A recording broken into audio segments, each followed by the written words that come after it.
My sister thought stealing my front row honors seat was a power move, but she didn't know I'd already handed the dean a letter that would turn her smirk into a criminal investigation. The air inside the Schottenstein Center was heavy, smelling of floor wax, stale popcorn, and the nervous sweat of 3,000 graduating seniors. It was a scent that should have made me nauseous, considering I hadn't eaten in nearly 24 hours. But instead, it smelled like victory. Pure, unadulterated victory. For 4 years, I had clawed my way toward this specific Saturday in May. I had survived double shifts at a diner that smelled like old grease, sleepless nights fueled by cheap instant coffee, and the crushing weight of knowing that while my peers were partying, I was calculating if I could afford electricity and textbooks in the same month. I adjusted the gold tassel on my cap, checking my reflection in the glass of a trophy case in the hallway. I looked tired, my eyes were shadowed, and my skin was pale, but the magna cum laude cord draped over my shoulders felt like armor. This was it, the finish line. For the first time in my life, the spotlight was legally required to be on me.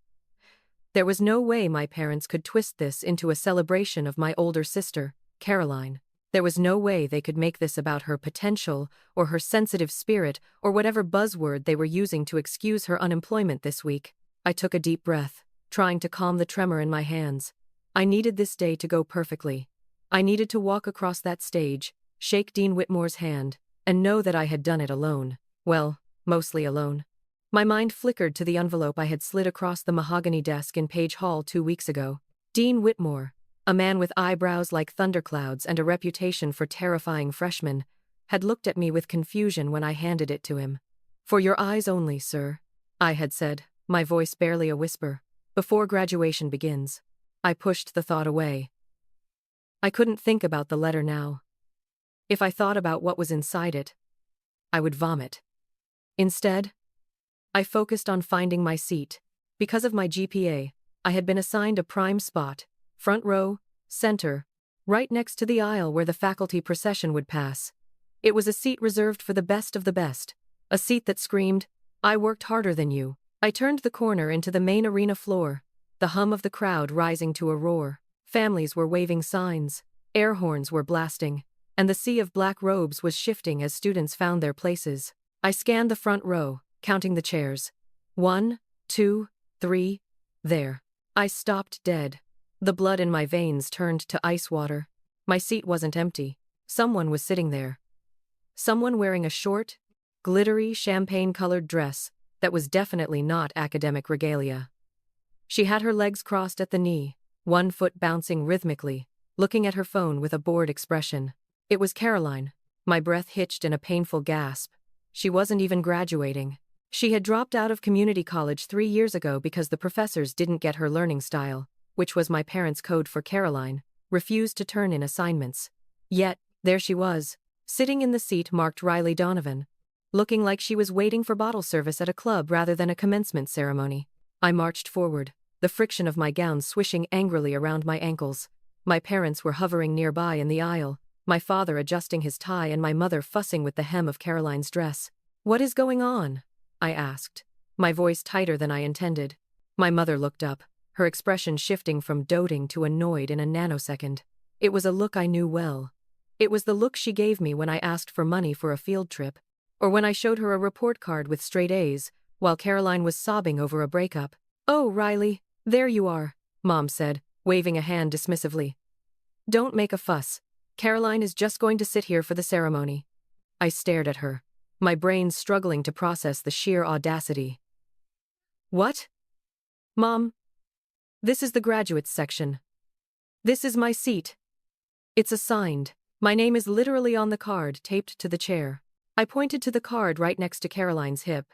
Caroline glanced down at it, then looked up at me with a smirk that made my stomach churn. "Relax, Riley," Caroline drawled, smoothing her hair. "The lighting is better down here. Plus, I didn't want to sit in the bleachers. It's stuffy up there, and you know I get migraines when I'm overheated. You don't want me to have an episode during your big moment, do you?" "My big moment?" I repeated, my voice rising. "You are literally sitting in my spot for my big moment." "Lower your voice," my father snapped, stepping between us. He was a tall man who used his height to intimidate, a tactic that had worked on me for 22 years. "You're causing a scene." People are looking. Let them look. I felt tears prickling the corners of my eyes, hot and humiliating. Dad, I worked 4 years for this seat. I worked 2 jobs. I studied while you guys took Caroline to Cabo to find herself. I earned this. She needs to move. She fits the aesthetic better down here, Riley, my mother said, as if she were discussing throw pillows rather than her daughter's dignity. Look at that dress. It's stunning. You're just wearing that black robe. It doesn't matter where you sit. No one can see you anyway. The cruelty of it was so casual, so practiced. To them, I was just a prop in the Caroline show. I was the background character who was supposed to be grateful for a few lines of dialogue. I'm not moving, Caroline said, crossing her arms. Mom said I could sit here. Go find a folding chair in the back or something. You'll still get called up to the stage. It's not a big deal. It is a big deal, I insisted, my hands balling into fists. Riley, my father warned, his voice dropping to a growl. Don't be selfish. Your sister has had a hard month with Josh breaking up with her. She needs a pick-me-up. Let her have this. Don't ruin the day with your jealousy. Jealousy. The word hung in the air, heavy and toxic.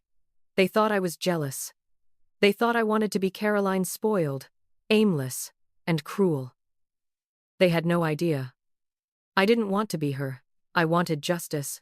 And looking at them now, my mother fixing Caroline's hair, my father checking his watch, Caroline smirking like she had won a prize she didn't earn, I realized that justice was coming sooner than they thought.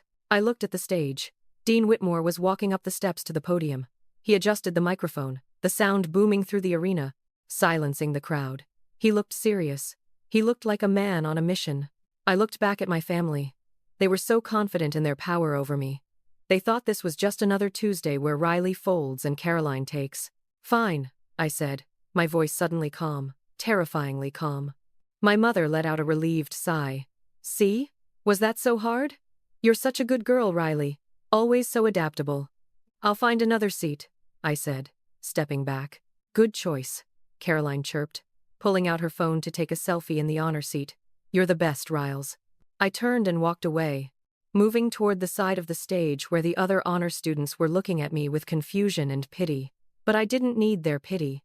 As I leaned against the side railing, watching my sister pose in the seat I had bled for, a cold, hard smile touched my lips. My father was right. Today was important, but not for the reasons they thought. Dean Whitmore tapped the microphone twice. Thump, thump. Ladies and gentlemen, families and graduates, his voice echoed, deep and commanding. Please take your seats. We have a lot to discuss this morning. My mother sat down in the second row behind Caroline, beaming with pride at her beautiful, stolen daughter.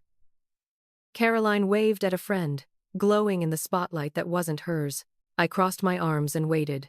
Enjoy the seat, Caroline, I thought, because in about 5 minutes, you're going to wish you were anywhere else on earth. Have you ever been the invisible child, who did everything right, but was still forced to sacrifice your happiness for a sibling who did everything wrong?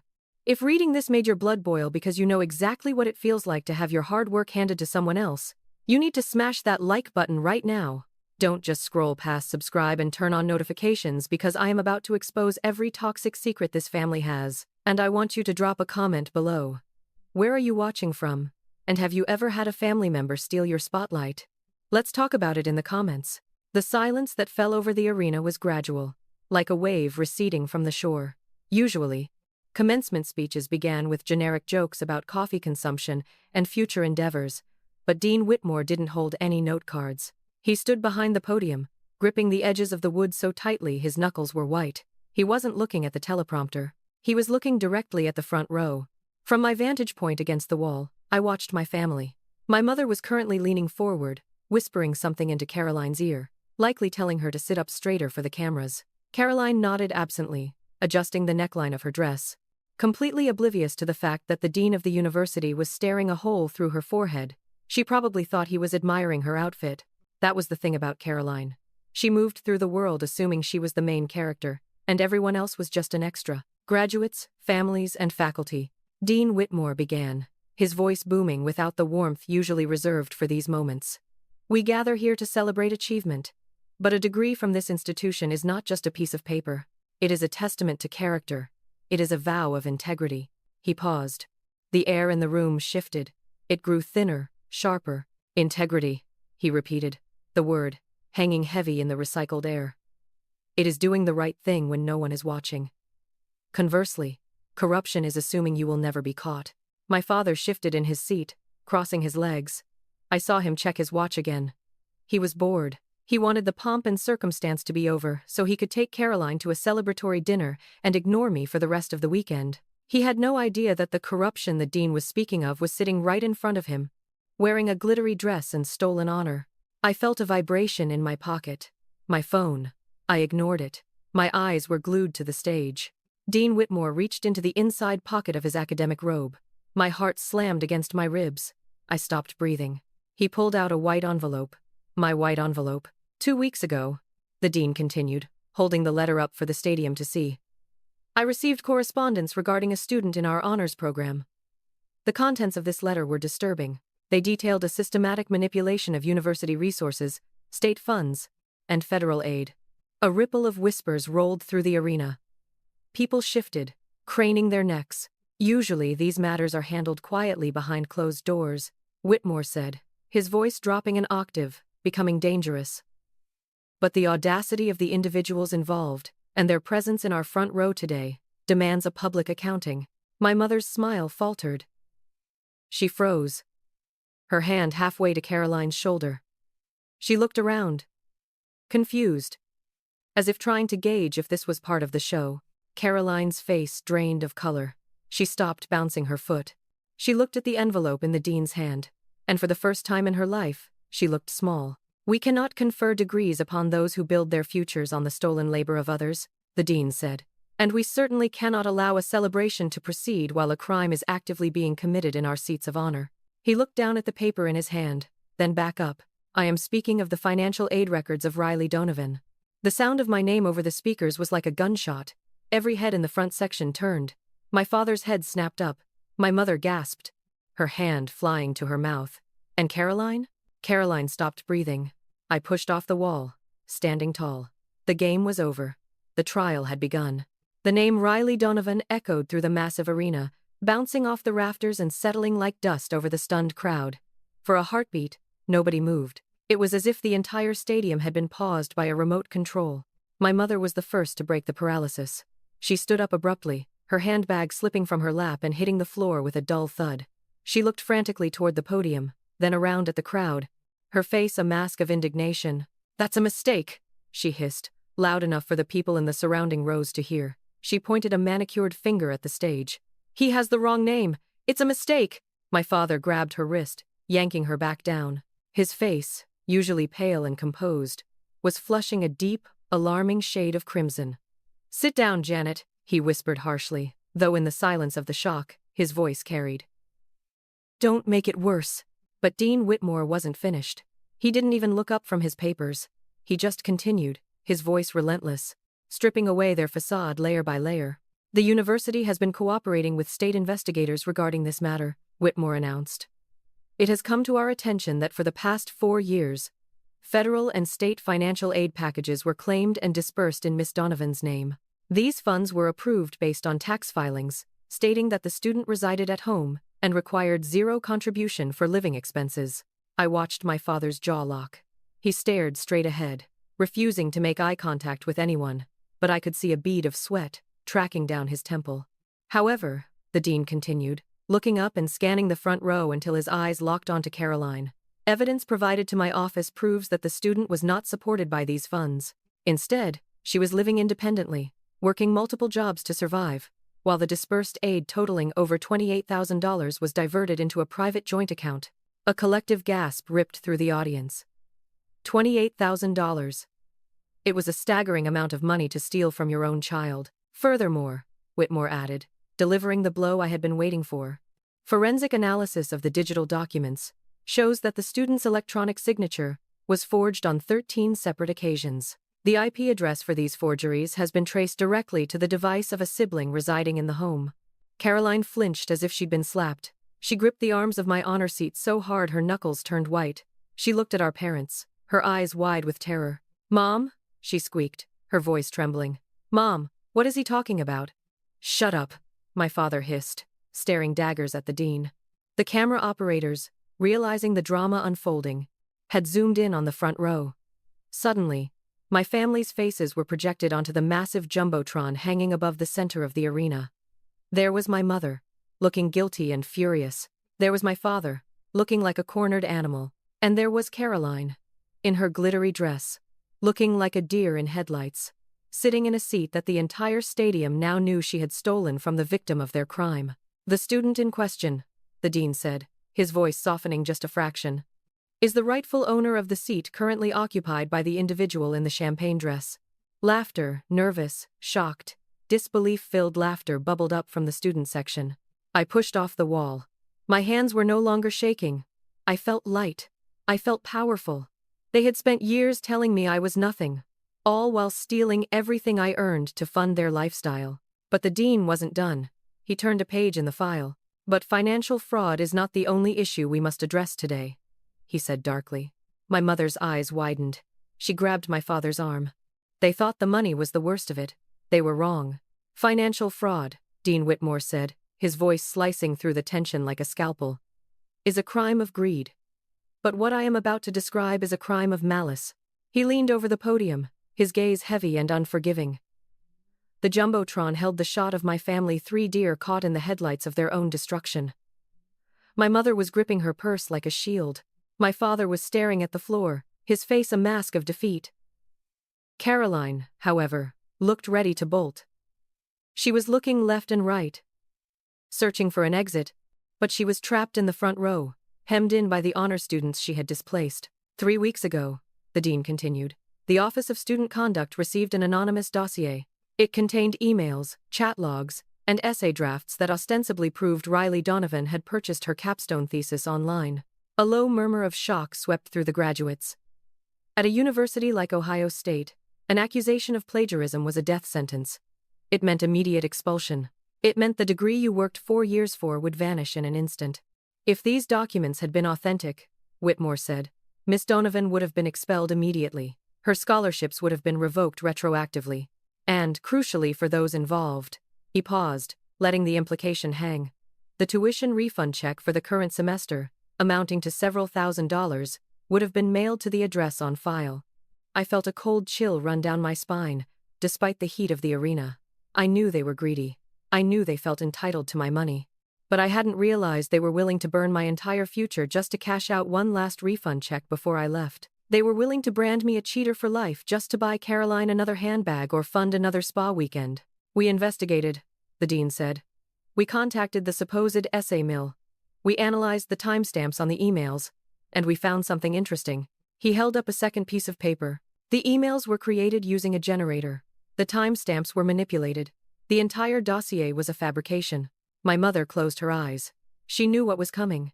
And just like the financial aid fraud, Whitmore said, his voice dropping to a terrifyingly calm register, the metadata on these forged documents led us back to a specific source. A laptop registered to a user named Caroline. The crowd erupted. It wasn't just whispers anymore. It was audible gasps and shouts of disbelief. On the screen, Caroline recoiled as if she had been physically struck. She shook her head frantically, mouthing, No, I didn't mean to. But the dean wasn't listening. To attempt to destroy a student's academic reputation, your own sister's reputation for financial gain, is a violation of every value this institution holds. I watched Caroline. Tears were finally streaming down her face, ruining her makeup. But they weren't tears of remorse. They were tears of embarrassment. She wasn't sorry she tried to ruin me. She was sorry she got caught. Suddenly, my phone buzzed again in my pocket. I looked down. It was a text from a number I didn't have saved, but the preview message made my heart stop. I told them everything. I gave them the screenshots. I'm sorry I didn't do it sooner. I unlocked the phone. It was Josh, Caroline's ex-boyfriend. The one she had bragged about, manipulating for years. The one she had cheated on. I looked up at the stage. The dean was folding his papers. The initial exposition was over. But the consequences were just beginning. Security, Dean Whitmore said, gesturing toward the front row. Please escort the individual in the honor seat out of the arena. 2 security officers, wearing stern expressions and bright yellow event staff windbreakers, stepped out from the shadows of the tunnel. They moved with a purpose that made the air in the front row crackle with static. They weren't campus police. They were the kind of heavy-set men usually reserved for handling aggressive football fans at the 50-yard line. Caroline finally moved. She scrambled backward, pressing her spine against the plastic backing of the chair, gripping the armrests like a toddler refusing to leave a high chair. "No," she whimpered, her voice pitching up into a panic. "I'm not doing anything. I'm just sitting here. You can't kick me out for sitting." My mother lunged across the aisle, grabbing the forearm of the nearest guard. Her face was twisted into a snarl that I had seen directed at waitstaff and customer service representatives 1,000 times before. "You cannot touch her. This is harassment. Do you know who we are? This is a misunderstanding. My daughter has anxiety. She cannot be manhandled." "Ma'am, step back," the guard said.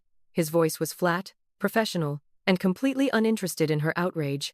He gently but firmly removed my mother's hand from his arm. "Miss," he said to Caroline, "you need to come with us. Now." "I can't," Caroline shrieked, her composure shattering completely. "Everyone is looking. My dress." "They certainly are looking," Dean Whitmore said from the stage, his amplified voice cutting through the chaos. "And they are waiting for our actual honor graduate to take her place." The guard reached down. He didn't grab her roughly, but there was no room for negotiation in his grip. He took her arm. Caroline tried to jerk away, her champagne sequins flashing under the arena lights as she flailed. It was pathetic. It was the tantrum of a girl who had never been told no in 24 years. "Get off me!" she screamed, her heels scraping against the concrete floor. She looked desperately to her right. Dad, do something! Tell them!" My father did do something. He turned his head away. He lifted his hand, shielding his face from the camera crews, effectively hiding his identity while leaving his favorite daughter exposed. He was cutting his losses. He knew the ship was sinking, and he wasn't going to drown with her. The look of betrayal on Caroline's face was clearer than the high-definition image on the jumbotron. Her mouth fell open, a silent gasp of horror escaping her lips. The guards hoisted her up. She stumbled, unable to find her footing in her heels. As they marched her up the aisle, away from the stage, away from the honor she had tried to steal, a sound started in the back of the arena. It was a slow clap, then another, then a whistle. Suddenly, the stadium erupted. It wasn't polite applause. It was a roar. Students were cheering. Parents were clapping. They weren't clapping for her exit. They were clapping for the justice of it. They were clapping because everyone, deep down, hates a cheater. As Caroline disappeared into the dark tunnel, sobbing loudly, my mother stood alone in the aisle, trembling with a mix of rage and humiliation. She looked up at the stage, then turned her burning, hateful gaze toward the side wall where I was standing. Dean Whitmore cleared his throat, silencing the room once more. "Riley Donovan," he said, and this time, his voice was warm. "Please come take your rightful seat." The walk from the side of the arena to the center aisle felt like walking across a tightrope suspended over a canyon. My heart was hammering a frantic rhythm against my ribs, but I forced my chin up. I wouldn't scurry. I wouldn't rush. I had spent 4 years running myself ragged to please people who saw me as nothing more than a bank account to be drained. I was going to take my time walking to the finish line. The students in the rows I passed smiled at me. A girl with braids whispered, "You got this," as I brushed by. A guy in the second row gave me a subtle fist bump. It was surreal. For years, my family had gaslit me into believing I was the problem, the difficult one, the selfish one, the one who didn't fit in. But here, in this massive hall of strangers, I was seen, I was validated. I reached the front row. My father was still sitting, his posture rigid, staring intently at a scuff mark on the floor as if it contained the secrets of the universe. He was a coward. He couldn't even look me in the eye. He was the one who had signed the tax forms, the one who had likely spent my financial aid on the golf clubs he needed for networking. Yet he let my mother and sister take the public fall. My mother, however, was not hiding. She was standing right at the edge of the aisle, blocking my path to the empty chair. Her face was pale, her makeup settling into the deep lines around her mouth, which was pulled into a tight, hateful grimace. She didn't look like a mother proud of her graduating daughter. She looked like a predator whose trap had just snapped shut on empty air. As I moved to step around her, she leaned in. The scent of her expensive perfume bought, no doubt, with money that should have paid for my meal plan, clogged my nose. "You really think this ends here?" she hissed, her voice low and venomous. vibrating with suppressed rage. "You think you can embarrass us like this and walk away? You ungrateful little brat!" "We made you." I stopped. The old Riley, the one who desperately wanted her approval, the one who would apologize for taking up space, would have flinched. She would have cried. She would have begged for forgiveness. But that Riley died the moment I saw Caroline in my seat. I looked my mother dead in the eye. I didn't whisper back. I didn't argue. I didn't say a word. I just looked at her with a cold, hollow indifference that seemed to unsettle her more than any scream could have. I let her see that her words didn't land. They just bounced off the armor I had built. I stepped around her, my gown brushing against her stiff designer jacket, and moved to the empty chair. It was still warm. The thought made my skin crawl slightly, a physical reminder of Caroline's entitlement, but I sat down anyway. I smoothed my robe. I adjusted my cap. I placed my hands on my lap, right where Caroline's hands had been gripping the armrests moments ago. I looked up at the stage. Dean Whitmore was watching me. He gave a single, imperceptible nod. It wasn't a smile, but it was a salute. "Thank you," he said into the microphone, his voice signaling the end of the interruption. "Now, let us proceed with the conferring of degrees." The band struck up a triumphant march. The tension in the room broke, replaced by the rhythmic procession of the ceremony. But as the names began to be called, I sat in the front row, staring straight ahead, acutely aware that my mother was still standing in the aisle behind me, breathing down my neck. She was right about one thing. It didn't end here, but she was wrong about how it would end. She thought this was just a family spat. She didn't know about the man in the gray suit waiting for me backstage. She didn't know that, while she was worrying about her reputation, I was preparing to testify. When they finally called my name, Riley Marie Donovan, magna cum laude, the sound was different than it had been for anyone else. For the others, the applause was a wall of noise, a generic celebration. For me, it felt specific. It felt vindicating. I walked across the stage, my legs trembling not from fear, but from the adrenaline crash. I could feel the eyes of thousands of people on me. The girl whose family drama had just been broadcast on the Jumbotron. But I didn't look down. I looked straight at Dean Whitmore. As I reached him, he extended his hand. His grip was firm, dry, and reassuring. He handed me the diploma cover, the empty leather folder that symbolized the paper I'd actually receive in the mail, and leaned in close. "The side exit," he murmured, barely moving his lips. "Mr. Henderson is waiting for you there. Don't go into the lobby." "Thank you," I whispered back. I walked to the other side of the stage, moved the tassel from right to left, and descended the stairs. I didn't return to my seat. I didn't look for my parents in the crowd. I knew exactly where they would be, waiting at the main tunnel, ready to ambush me the second the recessional music ended. They would have the car running. They would try to force me inside, drive me back to that cramped townhouse, and scream until I recanted everything. They would threaten me, guilt me, maybe even try to physically intimidate me into signing a statement saying it was all a misunderstanding, but I wasn't going to give them the chance. The ceremony concluded 20 minutes later. As the final notes of the alma mater faded and the graduates threw their caps into the air, a sea of black mortarboards blocking out the arena lights, I ducked. While my classmates hugged and took photos, I weaved through the chaos, heading toward the black curtain Dean Whitmore had indicated. I slipped behind the heavy fabric, the roar of the crowd instantly muffled. The backstage area was cool and quiet, smelling of concrete and electrical equipment. Standing near a stack of folding chairs was a man in a gray suit. He wasn't security. He didn't look like a professor. He looked like the kind of man who did paperwork that put people in prison. He held a briefcase in one hand and checked his watch with the other. "Riley Donovan?" he asked, looking up. His voice was gravelly and neutral. "Yes," I said, clutching my diploma cover to my chest. "I'm Special Agent Henderson with the Ohio Attorney General's Office, Consumer Protection and Fraud Division," he said, flashing a badge that hung from his belt. "Dean Whitmore informed us of the situation regarding your financial aid. We've been building a case file based on the documents you provided the university." He gestured down the hallway, away from the arena floor. "We need to take a statement. Officially. Today." "Now?" I asked. "Right now," he confirmed. "Before your parents have a chance to destroy any more evidence. We have a car waiting out back." I nodded, relief washing over me. "Okay, let's go." But just as we turned to leave, The heavy black curtain behind me ripped open. Riley. My father's voice boomed through the concrete hallway. He stood there, red-faced and panting, with my mother right behind him. She looked deranged, her hair escaping her bun, her eyes wild. They had anticipated I would try to run. They knew me better than I thought. "You are not going anywhere," my father growled, stepping into the restricted area. He ignored the man in the suit. His focus was entirely on me. "Get in the car. Now. We are going home. And we are going to fix this mess you made."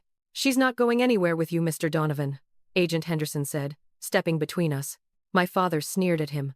"Who the hell are you? Get out of my way. This is a family matter."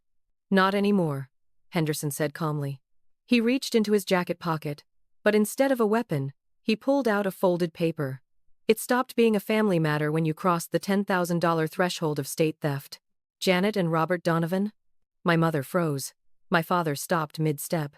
"You're being detained for questioning regarding identity theft and fraud," Henderson said, "and I strongly suggest you do not resist." The word detained hung in the sterile hallway air like a guillotine blade waiting to drop. For a moment, my father looked as if he couldn't process the language, as if the concept of consequences was a foreign dialect he had never bothered to learn. "Detained?" he sputtered, his face shifting from red to a patchy, sickly white. "You can't detain us. We're here for our daughter's graduation. This is harassment. I'll sue you. I'll sue the university." "You have the right to remain silent," Henderson said, his voice bored and practiced. He didn't even blink at my father's blustering. He simply raised a hand, and two uniformed officers stepped out from the alcove further down the hall. They had been waiting. My mother let out a strangled noise, somewhere between a sob and a shriek. She lunged toward me, her hands reaching out as if she wanted to strangle me or hug me. I couldn't tell which, and I didn't stick around to find out. I took a sharp step back, putting Henderson's broad shoulder between us. "Riley!" she screamed, her voice echoing off the concrete block walls. Tell them, this is a mistake. We did everything for you. We put a roof over your head. How can you let them do this to us? What about Caroline? She's all alone in the parking lot." "Caroline is an adult," I said. My voice surprised me. It wasn't shaky. It wasn't the voice of the little girl who used to hide in her room while they argued about money. It was cold. It was final. "And so are you.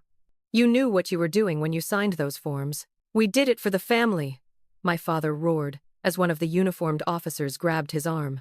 He tried to jerk away, but the officer wasn't playing games.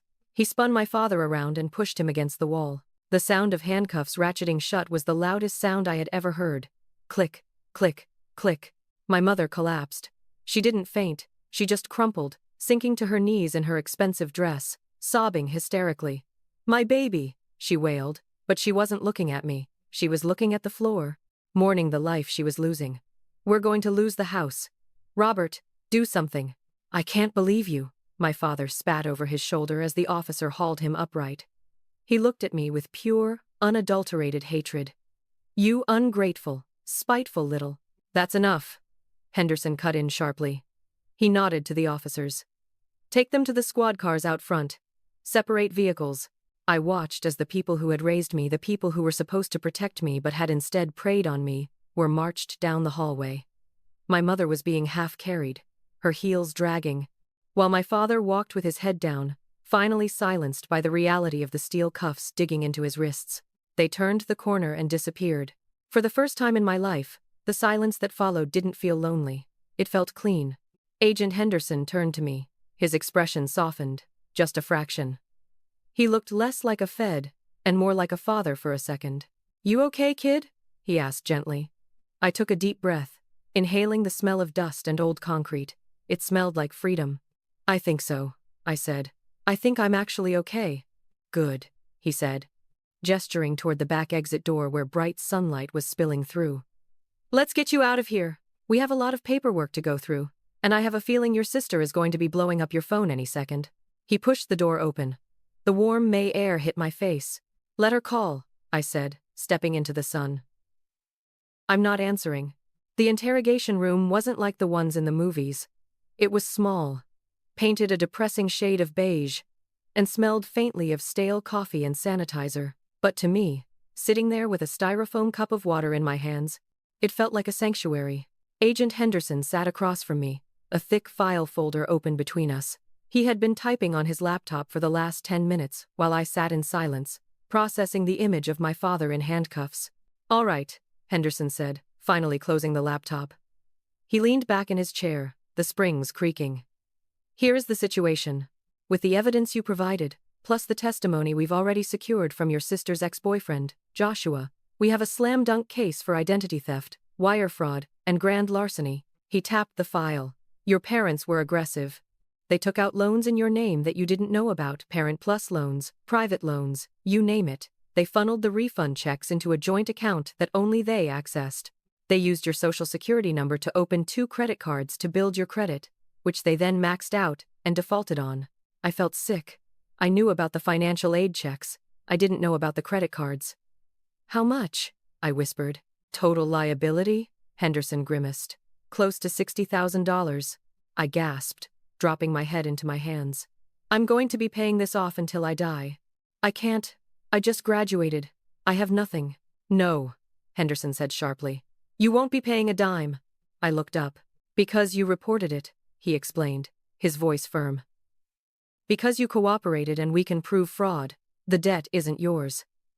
It belongs to the perpetrators. We are initiating the process to have your credit wiped clean. The loans will be discharged or transferred to your parents as part of their restitution. You are walking out of here with a clean slate, Riley. 0 debt, 0 bad credit." Tears welled up in my eyes. Real tears this time. The weight that had been crushing my chest for 4 years, the fear of the future, the financial suffocation suddenly vanished. I was free. I was actually free. My phone buzzed on the metal table. It was the 10th time it had vibrated in the last hour. Henderson glanced at the screen. "Caroline?" "Yeah," I said. "You don't have to answer that," he said. "In fact, I'd advise against it. She's likely a co-conspirator, even if we haven't charged her yet." "I know," I said. I picked up the phone. I didn't answer the call, but I saw a voicemail notification pop up. Against my better judgment, I hit play on the speakerphone. Caroline's voice filled the small room, shrill and panicked. "Riley, pick up the phone. I'm at the house and the police are here. They're putting tape on the door. They said it's a crime scene because of the computers. I can't get my stuff. My car keys are inside. Where are Mom and Dad? You need to come here and tell them to let me in. I have a date tonight, Riley. I need my dress shoes. Fix this." The recording ended. I stared at the phone. Even now, with our parents in jail and the house being raided, her biggest concern was her dress shoes.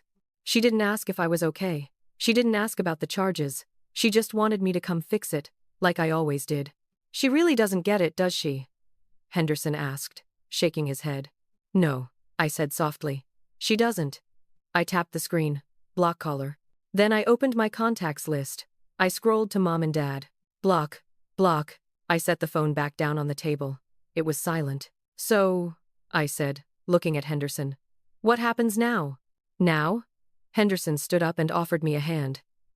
"Now, you go live your life. We have everything we need. You might have to testify in a few months. But until then, you're a free woman, Riley Donovan." I stood up and shook his hand. My grip was strong. "Can I get a ride to the bus station?" I asked. "I have a ticket to buy." "Where to?" he asked, grabbing his keys. I smiled, and for the first time in years, it reached my eyes. "Anywhere but here." The Greyhound bus station in downtown Columbus smelled of diesel fumes and floor cleaner, a sharp contrast to the stale popcorn of the arena, but I breathed it in like it was mountain air. I had one suitcase packed weeks ago, hidden in the back of my closet, and a one-way ticket to Chicago. I sat on a plastic bench, waiting for boarding group A. Across the waiting area, a small television was bolted to the ceiling, playing the local evening news on mute. Suddenly, the screen changed. My breath hitched. It was a photo of my parents. Not a flattering family portrait, but mugshots. They looked disheveled, angry, and stripped of the suburban arrogance they had worn like armor for decades. The chyron beneath their faces read, "Local couple charged in $60K financial aid fraud scheme." I watched a clip of Caroline appearing on screen next. She wasn't in handcuffs, but she was crying, shielding her face from cameras as she exited the police station. She looked lost. For the first time, She had no one to hide behind. I felt a strange sensation in my chest. I waited for the guilt to come. I waited for the pang of regret, the urge to run back and fix it for them. It never came. "Now boarding for Chicago," the driver announced, his voice crackling over the intercom. I stood up, grabbed the handle of my suitcase, and turned my back on the TV screen. I walked through the sliding doors and climbed onto the bus. I found a window seat, an unassigned one I chose for myself, and watched as the Columbus skyline began to fade into the distance. 1 year later, the view from the 22nd floor of the marketing firm in downtown Chicago was breathtaking. Lake Michigan stretched out like a sheet of blue glass, reflecting the summer sun. "Riley?" I spun around in my swivel chair. My boss, a sharp woman named Elena who valued hard work over pedigree, was leaning against my doorframe. "The team is heading out for happy hour to celebrate the new account," she said, smiling. "You coming?" "I'll catch up," I said, returning the smile. "Just need to finish this email." "Don't stay too late," she warned kindly. "You've earned a break." She left, and silence settled over my office. My office. It wasn't huge, but it was mine. I paid the rent on my apartment with my own money. I bought my own groceries. My credit score was recovering, thanks to Agent Henderson's meticulous work. I looked down at my phone. I had a notification from a blocked number in the spam folder. The preview read, "Riley, please. Mom is up for parole hearing next month and she wants a letter of character." I didn't finish reading it. I didn't feel a spike of adrenaline anymore. I just felt indifferent. I deleted the message. Then, I permanently cleared the blocked messages folder. I swiveled my chair back toward the window, looking out at the city that didn't know my name, as the girl whose sister stole her seat. Here, I was just Riley. I was successful. I was free. I leaned back, resting my head against the ergonomic mesh of my office chair. It was comfortable. It was sturdy. And most importantly, on the little nameplate on the door, it said, "Riley Donovan." I closed my eyes and smiled. It was the best seat in the house,